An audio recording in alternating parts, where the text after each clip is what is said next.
இப்போ சமீபத்தில் திடீர்னு ஒருத்தர் எந்திரிச்சு வந்து நான் கூட சொன்னேன், சின்ன தம்பி குஷ்பு கூட வீட்டை விட்டு வெளியில வந்துடுச்சு, பிரபு கூட்டு வந்துட்டாரு, உங்களை கூட்டு வர்றதுக்கு அவ்வளவு கஷ்டமா இருந்துச்சுன்னு அப்படிலாம் இருக்கிறவங்க எல்லாம் சொல்றாங்க இல்லையா, இந்த இயக்கத்தை அழித்து விடுவோம் ஒழித்து விடுவோம்னு. நான் சொன்னேன், இவங்க எல்லாம் ரெண்டு கட்சிக்காரங்க, அந்த கட்சிக்காரன் ரெண்டு பேரும் சந்திச்சுக்கிட்டா என்ன பேசுவான், நம்ம தலைவர் அந்த படத்துல ஒரு ஸ்டெப் போட்டிருப்பாரு பாரு, அது வேற லெவல், இந்த படத்துல ஒரு டான்ஸ் ஆடினா இருப்பாரு, இப்படித்தான் பேசுவீங்க. ஆனால் திராவிட முன்னேற்ற கழக தோழர்கள் 2 பேர் 4 பேர் ஒரு இடத்தில் சேர்ந்தால் என்ன பேசுவார்கள்? மூத்த தலைமுறையா இருந்தா, நீங்க மிசால கைதானவரா, நீங்க தடாவா, நான் பாளையங்கோட்டை ஜெயில இருந்தேன், நான் வேலூர் ஜெயில இருந்தேன். இல்ல, பெரியாரின் தலைக்கு விளை வைத்தார்கள், அண்ணாவின் தலைக்கு விளை வைத்தார்கள், கலைஞரின் தலைக்கும் விளை வைத்தார்கள், ஸ்டாலினின் தலைக்கும் விளை வைத்துக் கொண்டிருக்கிறார்கள், உதயநிதி ஸ்டாலினுக்கும் தலைக்கும் விளை வைத்திருக்கிறார்கள். எதிரிகள் எங்கள் தலைக்கு விளை வைக்கிறார்கள் என்று சொன்னால் நாங்கள் சரியான திசை வழிப்போக்கில் நகர்ந்து கொண்டிருக்கிறோம். அதற்கு காரணம் எங்களுடைய கழக குரல். பத்திரிகைக்காரங்களுக்கு திமுக மேடையில் என்னப்பா வேலை அப்படின்னு பலரும் கேட்பாங்க. ரொம்ப எளிமையா சொல்றேன். இந்த மாநிலத்தினுடைய துணை முதலமைச்சர், கோடிக்கணக்கான உடன்பிறப்புகளின் உயிர் நாடி,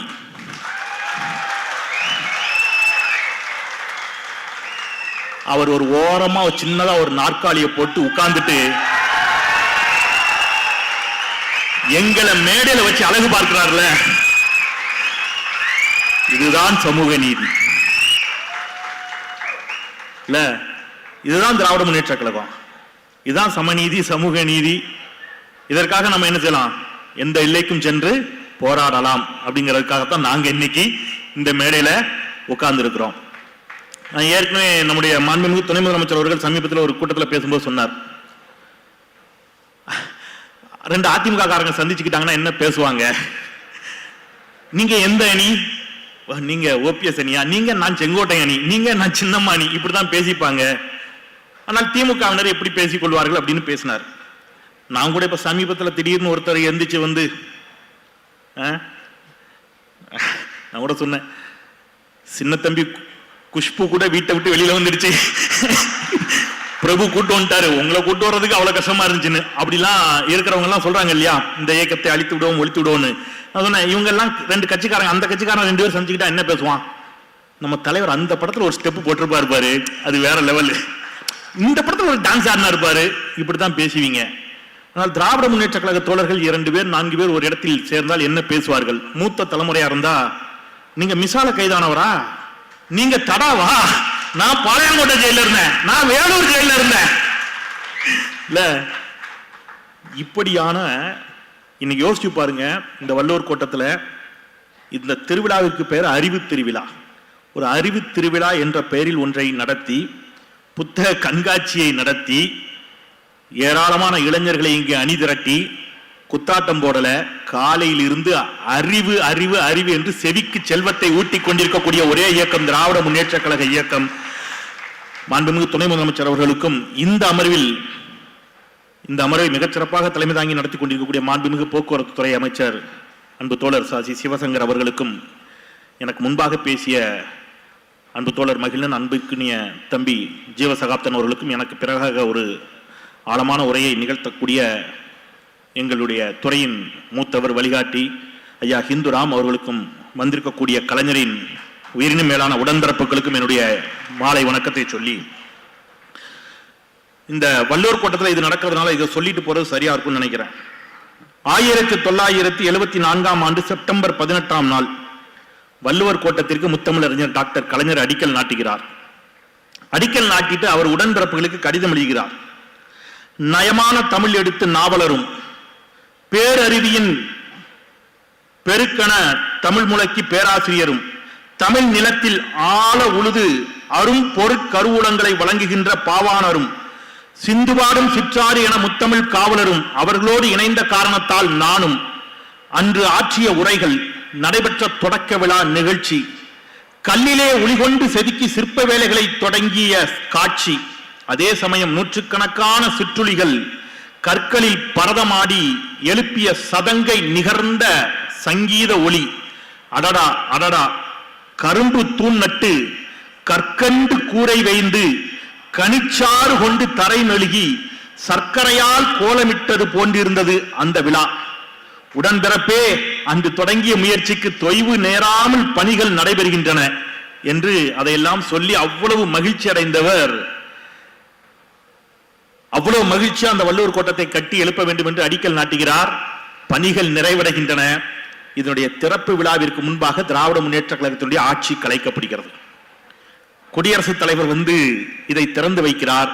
அந்த விழாவிற்கு முத்தமிழர் டாக்டர் கலைஞருக்கு அழைப்பு கூட விடுக்கப்படவில்லை.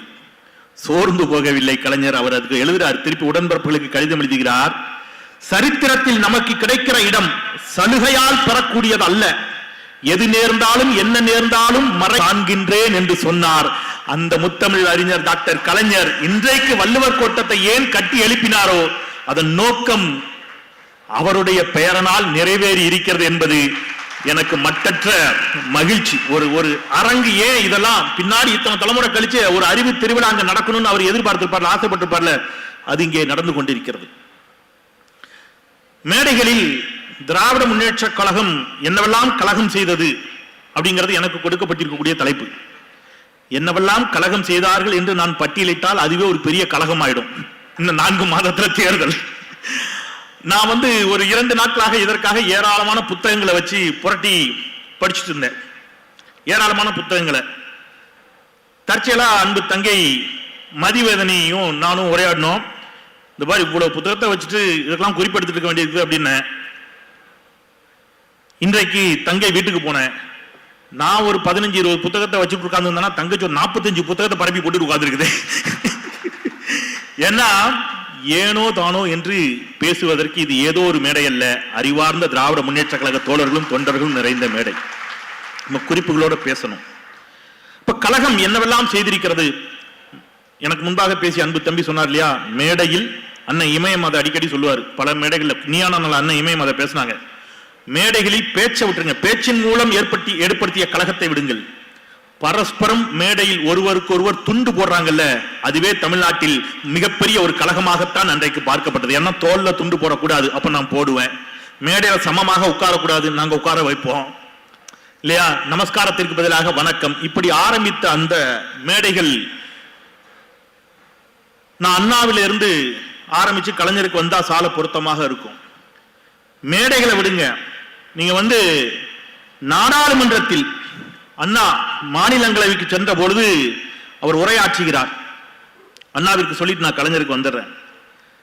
நான் திராவிட இனத்தை சார்ந்தவன், நான் என்னை திராவிடன் என்று அழைத்துக் கொள்ள பெருமைப்படுகிறேன். இப்படி கூறுவதால் நான் வங்காளியர்க்கோ மராட்டியர்க்கோ குஜராத்தியர்க்கோ எதிரானவன் அல்ல. ராபர்ட் பான் சொன்னது போல மனிதன் எப்படி இருந்தாலும் மனிதன் தான். நான் என்னை திராவிட இனத்தை சேர்ந்தவன் என்று சொல்லிக் கொள்ளும் பொழுது திராவிடனிடம் இந்த உலகத்திற்கு வழங்க திட்டவட்டமான தெளிவான மற்றவர்களிடமிருந்து வேறுபட்ட சில செய்திகள் இருக்கின்றன என்று கருதுகிறேன். அதனால் எங்களுக்கு சுய நிர்ணய உரிமை தேவை என்று விரும்புகிறோம் என்று 1947 சுதந்திரத்திற்கு பிறகு ஒட்டுமொத்த இந்தியாவும் அதிர்ந்து திரும்பியது தோழர்களே. அடுத்த நாள் தேசிய ஊடகங்கள் அதை பட்டியலிட்டிருக்கின்றன. பேரறிஞர் அண்ணாவின் கழக குரலை, இந்தியாவிலிருந்து பிரிந்து போக வேண்டும் என்ற குரல் முதலாக சுதந்திர இந்தியாவின் நாடாளுமன்றத்தில் இன்று ஒலித்தது. இந்த முழக்கத்தை திராவிட முன்னேற்ற கழக தலைவர் அண்ணாதுரை இன்று மாநிலங்களவையில் முழங்கினார். இந்திய யூனியனில் இருந்து தென்னகம் பிரிந்து போக வேண்டும் என்ற அண்ணாதுரையின் துணிவான வாதம் நாடாளுமன்றத்தையே ஸ்தம்பிக்க வைத்தது என்று மும்பையில் இருந்து வெளிவந்த டைம்ஸ் ஆஃப் இந்தியா நாளேடு சுட்டிக்காட்டுகிறது. திமுக தலைவர் திரு சி.என். அண்ணாதுரை தென்னகத்திற்கு சுய நிர்ணய உரிமை வேண்டும் என்ற கோரிக்கையை தெளிவாக எடுத்துரைத்தார். மாநிலங்கள் அவை இன்று கூடியிருந்து திராவிட நாட்டின் கொள்கைக்காக பாடுபடும் சொல்லாற்றல் மிக்க தலைவரின் பேச்சை கேட்டது தேசியத்திற்கு, இந்திய தேசியத்திற்கு அவர் ஒரு புதிய விதியை தந்தார் என்று பாராட்டியது ஹிந்துஸ்தான் டைம்ஸ் ஏடு. ஹிந்து பத்திரிகை இவ்வாறு தலைப்பிட்டிருந்தது.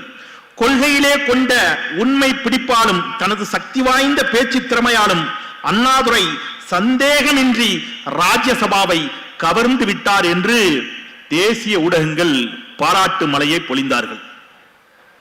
நீங்க என்னவெல்லாம் கழக குரலை நம்முடைய தலைவர்கள் எழுப்பி இருக்கிறார்கள் அப்படின்னு கேட்டீங்கன்னா, இன்னைக்கு மோடியின் கண்களில் விரலை விட்டு ஆட்டிக் கொண்டிருக்கிறார் நம்முடைய முதலமைச்சர் முத்துவேல் கருணாநிதி ஸ்டாலின் என்று சொன்னால், அன்றைக்கு வாஜ்பாயி அவர்களிடம் நாடாளுமன்றத்தில் வாஜ்பாயை நேருக்கு நேரா அண்ணா அவர்கள் கேள்விக்குள்ளாக்குகிறார். அவர் சொல்றாரு, ஹிந்தியை எதிர்க்கும் தமிழரை எல்லாம் தமிழ் வெறியர்கள் என்று பட்டம் சூட்டியவர்களுக்கு இன வெறியர்களை அடையாளம் காட்டி பேசுகிறார் அண்ணா. அவர் சொல்றாரு, இந்தி மொழிக்காக வாதிடும் வாஜ்பாய் அவர்களை நான் வாழ்த்தாய், அவர் நேசிக்கின்ற ஹிந்தியை அவர் மாநிலத்தின் மொழியாக மட்டும் மாற்ற விரும்பவில்லை, இந்தியாவிற்கான மொழியாகவே மாற்ற விரும்புகிறார். இன்னும் ஒருபடி மேலே போய் உலக மொழியாக கூட அவர் மாற்ற விரும்பினாலும் ஆச்சரியம் இல்லை. அவருக்கு இருப்பது மொழி பற்றி என்று சொன்னால், எனக்கு இருப்பது மட்டும் என்ன மொழி வெறியா என்று வாஜ்பாயை பார்த்து கேள்வி எழுப்பி நாடாளுமன்றத்தை அதிரச் செய்தவர் நம்முடைய ஆற்றல் மிகு தலைவர் அண்ணா அவர்கள்.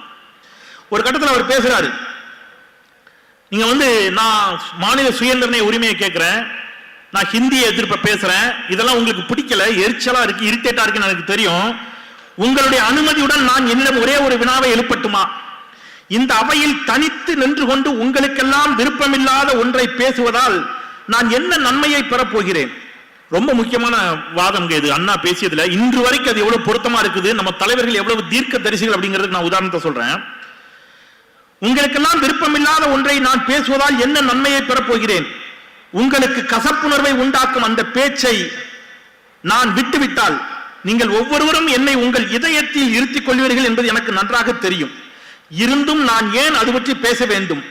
ஒருவனாக தனியனாக நின்று அவ்வாறு செய்தால் நான் என்ன நன்மையை பெறப்போகிறேன்?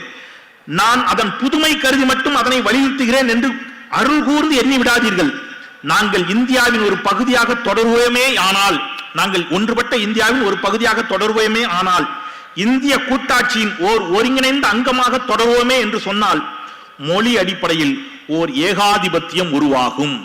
மொழி அடிப்படையில் ஒரு ஏகாதிபத்தியம் உருவாகும், ஹிந்தி திணிப்பு உருவாகும் சொல்லிட்டு சொல்றாரு. பொருளாதாரத்தில் நாங்கள் பின்னுக்கு தள்ளப்படுவோம், எளிதாக கிடைக்கக்கூடிய மன அமைதி இல்லாதவர்களாக நாங்கள் மாறி போவோம் என்ற அச்ச உணர்வினால் நான் இங்கே இதை பேசுகிறேன் என்று சொல்கிறார். இன்னி வரைக்கும் அதைத்தான் நம்ம தலைவர் பேசிக் கொண்டிருக்கிறார். நம்முடைய நம்பிக்கை நட்சத்திரம் உதயநிதி ஸ்டாலினும் அதற்காகத்தான் சண்டையிட்டுக் கொண்டிருக்கிறார் என்று சொன்னால், அண்ணாவில் இருந்து தொடங்கிய சண்டை இது. அதன் பிறகு கலைஞருடைய கழக குரலை நான் சொல்லி தெரிய வேண்டியதில்லை. அம்பாள் என்றைக்கடா பேசினாள் அப்படின்னு கேட்ட போது ஆடித்தான் போனா அத்தனை பேரும். அதுல என்னன்னா, அம்பாள் என்றைக்கடா பேசினாள் என்று கேட்டது பிரச்சனை இல்லை, அதுக்கு பராசக்தின்னு படத்துக்கு பேர் வச்சாரு பாருங்க. அவ்வளவு சாமி படம் நினைச்சு வந்துட்டான். பராசக்தின்னு பேரை வச்சுட்டு உள்ள கூட்டு வந்து வெளுவெளுன்னு வெளுத்து விட்டாரு.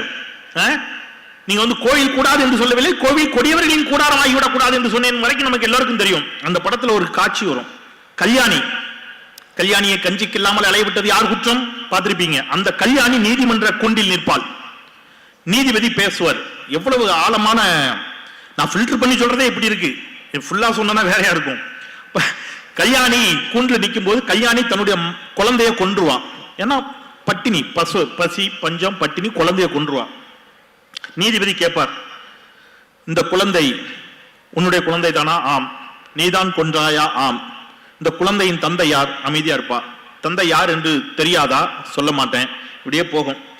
சொல்லுவா, நீ பசியால குழந்தைய கொன்றிருக்க கூடாது, காரணம் சொல்லு அப்படின்னு சொல்லும்போது அவ சொல்லுவா, இங்க இருப்பவர்கள் எல்லாம் என் சகோதரனாக நினைத்து சொல்லுகிறேன். பசியால் பதறினான் என் பாலகன், வெட்கமில்லாமல் சொல்கிறேன். இங்கிருப்பவர்களை சகோதரர்களாக நினைத்து சொல்கிறேன். என் குழந்தையின் நாக்கு வறண்டு என் மேலாடையை நகர்த்துவான் பால் குடிப்பதற்கு. குழந்தை பல நாள் பட்டினி கிடந்த இந்த பாவியிடம் பாலா இருக்கும் அந்த கொடுமையை தாங்க இயலவில்லை, கொன்று விட்டேன் என் குழந்தையை. இது குற்றமா? கலைஞர் கேட்கிறாரு. நீதிபதி சொல்றாரு, குற்றம்தான். குழந்தையை யுவதி பால் கொடுத்து காப்பாற்ற என்று கேட்பதற்கு இந்த நாட்டில் ஒருவனுக்கு துணிச்சல் இருந்தால் அது முத்தமிழர் டாக்டர் கலைஞராக மட்டும்தான் இருக்க முடியும். என் குழந்தை என்ன கதை, நீங்க சொன்ன கதை தானே. அப்ப என் குழந்தை பட்டினியா கிடக்கும் போது பார்வதி பால் கொடுத்திருக்கணும் தானே என்று கேட்டவர் கேட்டதோடு நிற்கவில்லை. நீங்க கலைஞருடைய எல்லா கழக குரலையும் வெறும் குரலாக மட்டும் எடுத்து விடக்கூடாது. பல பேர் பேசுவான், விட்டுருவான், ஆட்சிக்கு வந்தார். கலைஞர் இந்த கழக குரலுக்கு தீர்வையும் கொடுத்தார். அவர் முதலமைச்சரான பிறகு என்ன செஞ்சார்? இது போன்ற கல்யாணிகள் உருவாகிவிடக் கூடாது என்ற நோக்கத்தில் ஒண்ணு பண்ணார். கருவுற்ற தாய்மார்களுக்கு அவர்களுடைய கர்ப்ப காலத்தில் மாதம் 1000 ரூபாய் என்று கொடுத்து கல்யாணிகள் உருவாகாமல் பார்த்து கொண்டதும் கலைஞருடைய மாபெரும் சாதனை என்பதை நாம் மறந்துவிடக் கூடாது. அவரு மத நல்லிணக்கத்தை பேசுறாரு, அது இங்க பல பேருக்கு கோபம் வருது. அவர் சொல்றாரு, நான் ராமாயணத்தை பத்தி பேசும்போது சொல்றாரு, நான் ராமருக்கு இங்க கோயில் கட்டாதீங்கிறதெல்லாம் என்னுடைய பிரச்சனை இல்ல, பாபர் மசூதியை இடிச்சிட்டு கட்டாதீங்கிறது தான் பிரச்சனை. அவர் கேட்ட ஒரு கேள்விக்கு அவர் தலைக்கு வில வச்சாங்க. ராமன் என்று ஒருவன் இருந்ததாகவோ அவன் பொறியியல் கல்லூரியில் படித்ததாகவோ ஏதேனும் சான்று இருக்கிறதான்னு கேட்டார் இல்லையா? கேட்டது ராமன் மீது உள்ள கோபத்தில் அல்ல. எப்ப அந்த கேள்வி வருது? தமிழ்நாட்டிற்கு ஒரு வளர்ச்சி திட்டம் கொண்டு வரப்படுகிறது, சேது சமுத்திர கால்வாய் திட்டம். அந்த சேது சமுத்திர கால்வாய் திட்டத்தை மதத்தின் பெயரால் சிலர் தடுத்து நிறுத்த முயற்சிக்கின்ற பொழுது அவர் சொல்லுகிறார், எப்பா அப்படிலாம் இல்லப்பா, சொல்லி சொல்லி பார்க்கிறாரு, அப்படிலாம் இல்ல, அது உன்னுடைய கற்பனை, உன்னுடைய நம்பிக்கை இருக்கட்டும், எனக்கு பிரச்சனை இல்லை. ஆனால் அதனால் தமிழ்நாடு பாதிக்கப்படுகின்ற பொழுது அப்படியான ஒரு கலக குரலை எழுப்புவதற்கு கலைஞரால் மட்டும்தான் முடிந்தது. இன்னொன்னு சொல்லுவார், தென்னை மரம் நாம் வளர்த்தது. கலைஞர் பேசுற ஒரு மேடையில, தென்னை மரம் நாம் வளர்த்தது, தேங்காய சாமிக்கு உடைச்சோம், அது கருவறைக்கு போயிடுச்சு, ஆனா நாம போக முடியல. காரணம் என்ன தெரியுமா அப்படின்னு சொல்லிட்டு சொல்லுவாரு, தென்னை மரம் நாம வளர்த்தோம், தேங்காய் உடைச்சி தேங்காய் கருவறைக்குள்ள போயிடுச்சு, நாம வெளியில நிக்கிறோம். ஏன் தெரியுமா? தேங்காய்க்கு குடுமி இருக்கு பாரு.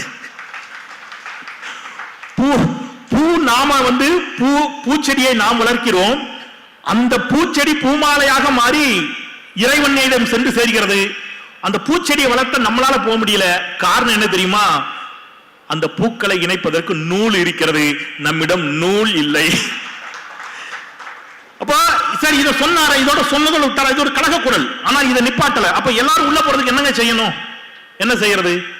அனைத்து சாதியினரும் அர்ச்சகர் என்ற ஒரு சட்டத்தை இயற்றி, ஆனால் அதுலயும் பாருங்க விடாமுயற்சி, எத்தனை வருஷம் போராட்டம். அது பெரியாரின் நெஞ்சில் தைத்த முள். முத்தமிழ் டாக்டர் கலைஞர் அதை சட்டமாக்குவதற்கான எல்லா வழிமுறைகளையும் செய்கிறார். சட்ட ரீதியாக பல நெருக்கடிகள் கொடுக்கப்படுகின்றன, ஆட்சி மாற்றங்கள் நிகழ்கின்றன, மீண்டும் மீண்டும் தொடர் தடைகள். ஒருவர் ஆளுநர் மாளிகையில் இருந்து தலை நிமிர்த்தினார், முத்துவேல் கருணாநிதி ஸ்டாலின் எனும் நான் என்று தலை நிமிர்த்தியதோடு அவர்தான் பெரியாரின் நெஞ்சில் தைத்த முள்ளையும் நீக்கினார். இன்றைக்கு அனைத்து சாதியினரும் அர்ச்சகர்களாக தமிழ்நாட்டில் இருக்கிறார்கள் என்று சொன்னால் வெறும் கலக குரலோடு திராவிட முன்னேற்ற கழகம் ஓய்ந்து போகவில்லை, அவர்கள் களத்திலும் சாதித்து காட்டினார்கள். ஒருபடி மேல போய் பெண்களும் ஓதுவார்கள் என்ற இடத்திற்கு திராவிட முன்னேற்ற கழகம் தான் கொண்டு வந்து நிறுத்தி இருக்கிறது. பாலின பாகுபாட்டில், வழிபாட்டில் இருக்கக்கூடிய பாலின பாகுபாட்டையும் உடைத்து காட்டியிருக்கிறது அப்படிங்கிறத நாம மறந்துடக்கூடாது. நிறைய நீங்க கலைஞரை பற்றி பேசுகின்ற பொழுது நான் 15 நிமிடம் தான், சரியா இன்னும் ஒரு 2 விஷயத்தை சொல்லிட்டு நிறைவு செஞ்சுறேன். கலைஞர் சொன்ன ஒரு பேச்சு உங்க எல்லாருக்கும் தெரிந்த பேச்சு தான். கட்டை விரலோ தலையோ இனி எவரேனும் காணிக்கையாக கேட்டால் அவர்களின் பட்டை உரியும், சுடுகாட்டில் அவர்களின் கட்டை எரியும் என்று சொன்னார். ஏன் அதை சொன்னாரு? எதற்காக சொன்னார்? நீங்க நான் கல்லூரிகளில் போயின்ற பொழுது இந்த கேள்வி கேட்பேன், கலைஞர் எப்படி சொன்னாரு உங்களுக்குலாம். நேற்று கூட புதுக்கோட்டையில் ஒரு கல்லூரியில் கேட்டேன், நீங்க இந்த கர்ணன் படம் பார்த்திருக்கீங்களா அப்படின்னு கேட்டேன். பார்த்திருக்கோம் சார், தனுஷ் நடிச்சது தானே நினைச்சாங்க அந்த பிள்ளைங்க. சிவாஜி கணேசன் நடிச்ச செஞ்சோற்று கடன் தீர்க்க சேராத இடம் சேர்ந்து வஞ்சத்தில் வீழ்ந்தாயடா கர்ணா, அந்த கர்ணன். இப்ப நீங்க யோசிச்சு பாருங்க, தமிழ்நாடு ஏன் இந்த கலக்க குரலை எல்லாம் எழுப்பியதுங்கிறத புரிஞ்சுக்கணும். நாம சொன்னா பிரச்சனையா இருக்கும், நம்ம சொல்லல, நீ எழுதி வச்சிருக்கிறது, அது படமாவே வந்திருக்குது. அந்த கர்ணை ஒரு நாள் நல்லா படுத்து சாப்பிட்டுட்டு, குருகுலத்துல நல்லா சாப்பிட்டுட்டு மத்தியானம் லஞ்ச் பிரேக்கு கர்ணை உட்கார்ந்துருக்கான், வாத்தியார் கர்ணன் மடியில படுத்து தூங்கிட்டார். இப்ப நல்ல ஒரு கரு வண்டு கர்ணனின் தொடையை தொலைக்கிறது, கர்ணனின் தொடையிலிருந்து சூடான குருதி வழிந்தோடுகிறது, அந்த குருதி ஆசிரியரின் கன்னத்தில் படுகிறது, அந்த சூட்டில் வாத்தியார் முழிக்கிறார். இப்ப முழிச்சு பார்த்தவர் என்ன செய்வார்? இப்ப ஒண்ணு இல்லை, கொஞ்ச நேரத்துக்கு முன்னாடி நம்முடைய தோழர் தீபக், மாற்றுத்திறனாளிகளுடைய மாநில செயலாளர், அவர் வருகின்ற பொழுது அவர் ஸ்லிப்பாகி கீழே விழுந்துட்டாரு. பதறி போய் எல்லாரும் ஓடணும், ஐயோ அப்படின்னு போய் தூக்கணும். தூக்கும் போது தீபக் ஒரு நிமிஷம், நீங்க என்ன மதம், நீ என்ன சாதி, நீ எந்த ஊர்னு யாராவது கேட்டோமா?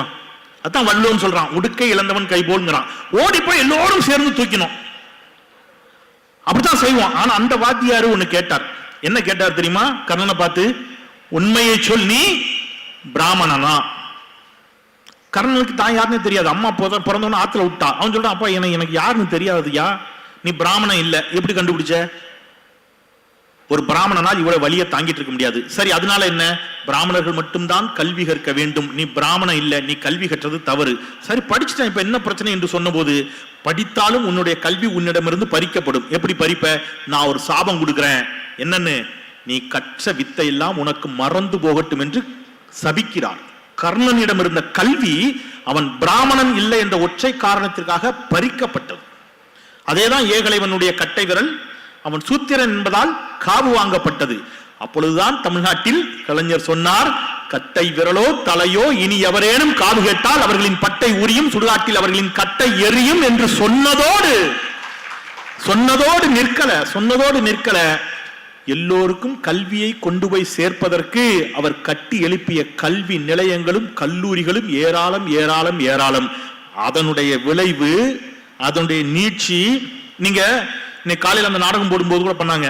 பெரியார் மறைந்தார், அவ்வளவுதான், நிம்மதி அப்படிங்கும் போது அண்ணா எழுந்து வந்து நின்றார். அண்ணா மறைந்தார், அப்பா ஒளிஞ்சுதுடா பிரச்சனை நினைக்கும் போது கலைஞர் எழுந்து வந்து நின்றார். கலைஞர் மறைந்தார், இனி தமிழ்நாட்டை காவிமயமாக்கலாம் என்று நினைத்த பொழுது முத்துவேல் கருணாநிதி ஸ்டாலின் எழுந்து வந்து நிற்கிறார்.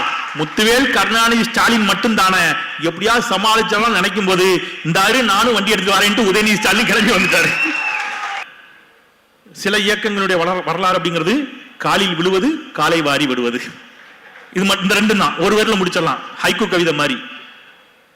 பெரியாரின் தலைக்கு விளை வைத்தார்கள், அண்ணாவின் தலைக்கு விளை வைத்தார்கள், கலைஞரின் தலைக்கும் விளை வைத்தார்கள், ஸ்டாலினின் தலைக்கும் விளை வைத்துக் கொண்டிருக்கிறார்கள், உதயநிதி ஸ்டாலினுக்கும் தலைக்கும் விளை வைத்திருக்கிறார்கள். எதிரிகள் எங்கள் தலைக்கு விளை வைக்கிறார்கள் என்று சொன்னால் நாங்கள் சரியான திசை வழிப்போக்கில் நகர்ந்து கொண்டிருக்கிறோம். அதற்கு காரணம் எங்களுடைய கலக குரல். அதுதான். அப்போ சொன்னதோட நிக்கல. இன்னைக்கு ஸ்டாலின் அவர்கள் வந்த பிறகு அவருடைய திட்டங்கள் வெறும் மேடையில கலக குரலை ஆற்றுவது மட்டுமல்ல, அந்த திட்டங்களினுடைய விளைவு இன்றைக்கு கல்வியில் சிறந்த தமிழ்நாடு என்று ஒரு மேடையை போட்டு, மேடையில மணிக்கணக்கான நாங்க பேசல, சாதித்த பிள்ளைகள் வந்து தங்களுடைய குரலை சொன்னார்கள் அல்லவா, அந்த குரல் ஆதிக்கத்திற்கு எதிரான கலக குரல் என்பதை நாம் மறந்துவிடக் கூடாது தோழர்களே. கல்வியில் சிறந்த தமிழ்நாடு என்ற அந்த மேடையில் சாமானிய வீட்டு பிள்ளைகள் ஒவ்வொருவரும் வந்து நின்று, பச்சைமலையை சேர்ந்த ஒரு பழங்குடியின மாணவி என்ஐடிக்குள்ள நுழைஞ்சிருக்கிறார். நான் என்ஐடிக்குள் நுழைந்ததற்கு காரணம் இந்த திராவிட இயக்கம் என்ற அந்த மாணவி ரோஹிணியினுடைய குரல் ஒரு கலக குரல். அது ஆதிக்கத்திற்கு எதிரான கலக குரல் என்பதை நாம் மறந்துவிடக் கூடாது. அப்ப இவ்வளவு தலைவர்கள் தொடங்கி தொண்டர்கள் வரை, பயனாளிகள் வரை இந்த இயக்கம் செய்த கலகங்களின் காரணமாக இன்றைக்கு தமிழ்நாடு சாதித்திருப்பது என்னவென்று சொன்னால், இந்த கலக குரலின் காரணமாக திரைப்படங்கள் என்னெல்லாம் வசனம் வச்சாங்களோ அதை வசனத்தோடு விட்டு விடாமல் மேடைகளில் எதையெல்லாம் பேசல. தமிழ்நாடு முதலிடம், பெண்கள் PhD படிப்பதில் தமிழ்நாடு முதலிடம், பெண்கள் வேலைக்கு செல்வதில் தமிழ்நாடு முதலிடம், பொருளாதாரத்தில் முத்துவேல் கருணாநிதி ஸ்டாலினுடைய ஆட்சியில் 11.19 விழுக்காட்டை பற்றி தமிழ்நாடு முதலிடம் என்று எல்லாவற்றிலும் இன்றைக்கு தமிழ்நாடு முதலிடமாக நிற்பதற்கு காரணம் இந்த கலக சிந்தனை, இந்த கலக குரல். நான் நிறைவா ஒரு கருத்தை சொல்லிட்டு போயிடுறேன். நீங்க அப்ப எம்ஜிஆர் அவர்கள் முதலமைச்சராக இருந்த காலகட்டம், 2 இடைத்தேர்தலில் திராவிட முன்னேற்ற கழகம் தோல்வி அடைந்து விடுகிறது. அப்போ தோல்வி அடைஞ்சிருச்சா மற்றவங்க எல்லாம் தோண்டு போய் வீட்டில் போய் படுத்துப்பாங்க இல்லையா? சிலர்லாம் மாசக்கணக்கா வீட்டுக்குள்ளே உட்காந்துருக்கிறாரு. ஆனா நம்ம உங்கள்ட்ட ஒப்பிடவே கூடாத விட்டுருங்க. ஆனால் கலைஞர் அடுத்த நாளே ஒரு கவியரங்கம், முதலமைச்சர் எம்ஜிஆர், இடைத்தேர்தல் திராவிட முன்னேற்ற கழகம் 2 இடைத்தேர்தலிலும் தோல்வி அடைகிறது. கலைஞர் கவியரங்கம். கலைஞர் இப்படி சொல்றாரு, வாலியை மறைந்திருந்து தாக்கினான், தொடர் அவருடைய தாக்குதல்களை எதிர்கொள்ள முடியாமல் ஒரு வதந்திய ஒரு பத்திரிகை பரப்புச்சு, கலைஞருக்கு புற்றுநோய், அவ்வளவுதான் அப்படின்னு சொல்லிட்டாங்க.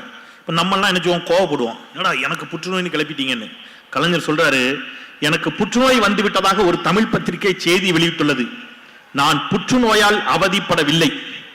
அப்ப அடுத்தது என்ன கேட்போம், அப்ப வேற ஏதோ வைத்த வழி தலைவலி இருக்கு போல இருக்குன்னு. அவர் அடுத்த வழி சொல்றாரு, நான் புற்றுநோயால் அவதிப்படவில்லை, எனது மொழி, எனது இனம், எனது நாடு இவற்றின் மீதான பற்று நோயால் அவதிப்படுகிறேன். அந்த பற்று இங்கே பலருக்கும் சிக்கலை தந்திருக்கிறது அப்படின்னு சொல்றாரு. இந்த பசி பஞ்சம் பட்டினின்னு சில விஷயத்தை கோட் பண்ண, அது கல்யாணி பசியால் தன் மகளை கொண்டாள் என்று பராசக்தி வசனம் சொன்ன இல்லையா, அது கற்பனை என்று இந்த தலைமுறை நினைத்து விடக்கூடாது. இங்க இருக்கக்கூடிய அறிவார்ந்த சமூகத்துக்கு தெரியும். இதை இணையத்தின் வழியாகவோ தொலைக்காட்சியின் வழியாகவோ பார்ப்பவர்களுக்கு தமிழ்நாடு எப்படி இருந்தது என்பதற்கு என் கையில் ஒரு புத்தகம் இருக்கிறது. சட்டப்பேரவையில் ஜீவா, நம்முடைய தோழர் ஜீவானந்தம் அவர்கள் சட்டப்பேரவையில் ஆற்றிய உரை. தமிழ்நாடு எப்படி இருந்தது, இன்றைக்கு எப்படி இருக்கிறது, இதற்கு திராவிட முன்னேற்ற கழகம் எப்படி காரணம் என்பதற்கு ஒரு வரியை படிச்சு முடிச்சுட்டு நான் நிறைவு செஞ்சிடறேன். அவர் சட்டப்பேரவை குறிப்பேட்டில் இன்னும் இருக்குது. சில தினங்களுக்கு முன்னால் குடியாத்தத்தில் பட்டினி சாவுக்கு இரையான ஒருவருடைய படம் பிடித்து பத்திரிகைகளில் வெளியிடப்பட்டதை நான் பார்த்தேன். எந்த வருஷம்னா 1953 மார்ச் 12 சட்டப்பேரவையில் தோழர் ஜீவா அவர்கள் ஆற்றிய உரை. சில தினங்களுக்கு முன்னால் குடியாத்தத்தில் பட்டினி சாவுக்கு இரையான ஒருவருடைய படம் பிடித்து பத்திரிகைகளில் வெளியிடப்பட்டதை நான் பார்த்தேன். கோயம்புத்தூர் ஜில்லாவில் உள்ள உடுமலைப்பேட்டை தாலுகாவுக்கு சென்றேன்.